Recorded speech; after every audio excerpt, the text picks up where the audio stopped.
Reading Hills Like White Elephants by Ernest Hemingway. This is for day 2 of week 1 of our online learning. This is a dialogue heavy story, so see if you can follow along. We'll get started right now. This is Hills Like White Elephants by Ernest Hemingway.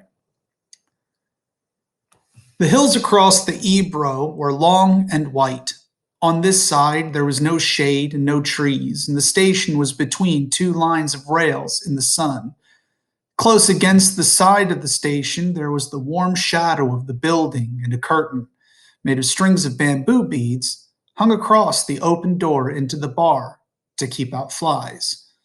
The American and the girl with him sat at a table in the shade outside the building. It was very hot, and the express from Barcelona would come in 40 minutes. It stopped at this junction for 2 minutes and went to Madrid. "What should we drink?" the girl asked. She had taken off her hat and put it on the table. "It's pretty hot," the man said. "Let's drink beer." "Dos cervezas," the man said into the curtain. "Big ones?" a woman asked from the doorway. "Yes, 2 big ones." The woman brought 2 glasses of beer and 2 felt pads. She put the felt pads and the beer glass on the table and looked at the man and the girl. The girl was looking off the line of hills. They were white in the sun, and the country was brown and dry. "They look like white elephants," she said. "I've never seen one." The man drank his beer. "No, you wouldn't have." "I might have," the man said. "Just because you say I wouldn't have doesn't prove anything." The girl looked at the bead curtain. "They've painted something on it," she said. "What does it say?" "Anis del Toro." "It's a drink." "Could we try it?" The man called, "Listen," through the curtain. The woman came out from the bar. "4 reales." "We want 2 Anis del Toro." "With water?" "Do you want it with water?" "I don't know," the girl said. "Is it good with water?" "It's all right." "You want them with water?" asked the woman. "Yes, with water." "It tastes like licorice," the girl said, and put the glass down. "That's the way with everything."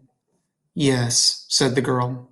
"Everything tastes of licorice, especially all the things you've waited so long for, like absinthe." "Oh, cut it out." "You started it," the girl said. "I was being amused. I was having a fine time." "Well, let's try and have a fine time." "All right." "I was trying. I said the mountains looked like white elephants. Wasn't that bright?" "That was bright." "I wanted to try this new drink. That's all we do, isn't it? Look at things and try new drinks?" "I guess so." The girl looked across the hills. "They're lovely hills," she said.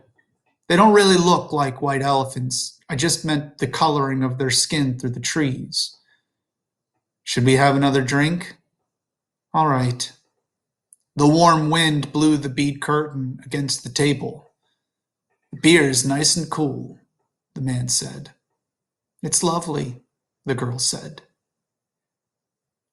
"It's really an awfully simple operation, Jig," the man said. "It's not really an operation at all." The girl looked at the ground the table legs rested on. "I know you wouldn't mind it, Jig. It's really not anything. It's just to let the air in." The girl did not say anything. "I'll go with you. I'll stay with you all the time.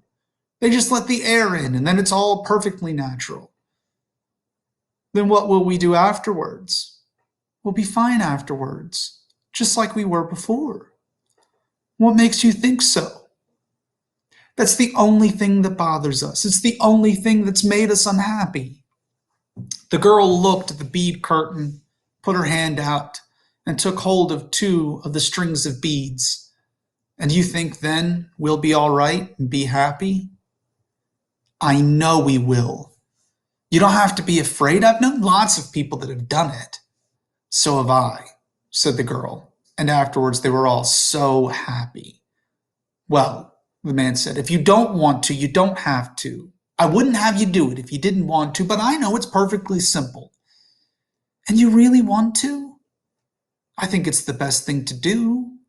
But I want you to do it if you don't really want to.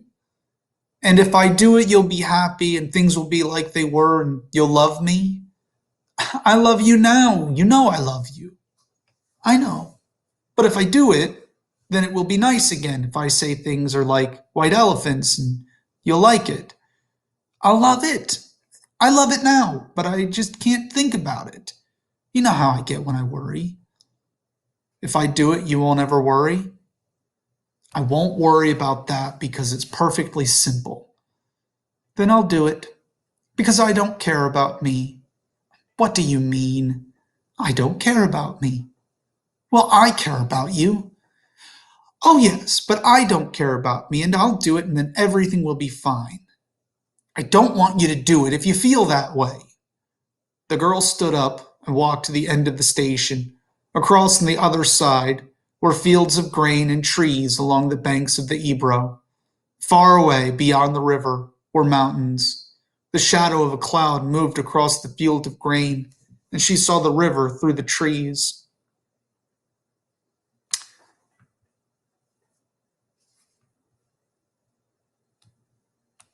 And we could have all this, she said, and we could have everything, and every day we make it more impossible. What did you say? I said we could have everything. No, we can't. We can have the whole world. No, we can't. We can go everywhere. No, we can't. It isn't ours anymore.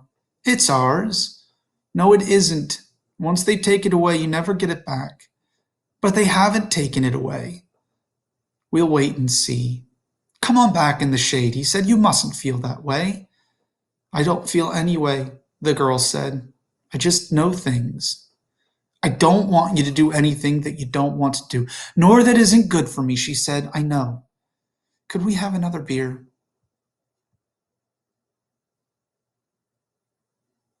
All right. But you've got to realize. I realize, the girl said. Can't we maybe stop talking?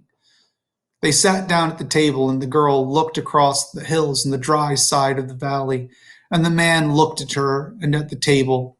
You've got to realize, he said, that I don't want you to do it if you don't want to. I'm perfectly willing to go through with it if it means anything to you. Doesn't it mean anything to you? We could get along. Of course it does. But I don't want anybody but you.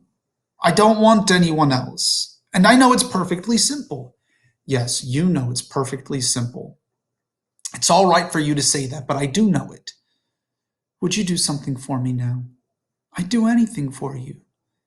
Would you please, please, please, please, please, please, please stop talking? He did not say anything, but looked at the bags against the wall of the station. There were labels on them from all the hotels where they had spent nights. But I don't want you to, he said. I don't care anything about it. I'll scream, the girl said.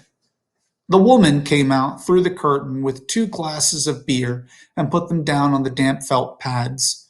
The train comes in 5 minutes, she said. What did she say? Asked the girl.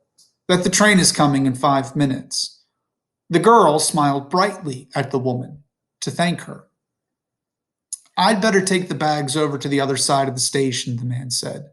She smiled at him. All right. Then come back and we'll finish the beer. He picked up the 2 heavy bags and carried them around the station to the other tracks. He looked up the tracks but could not see the train. Coming back, he walked through the bar room where people waiting for the train were drinking. He drank an anise at the bar and looked at the people. They were all waiting reasonably for the train. He went out through the bead curtain. She was sitting at the table and smiled at him. Do you feel better? He asked. I feel fine, she said. There's nothing wrong with me. I feel fine. And that is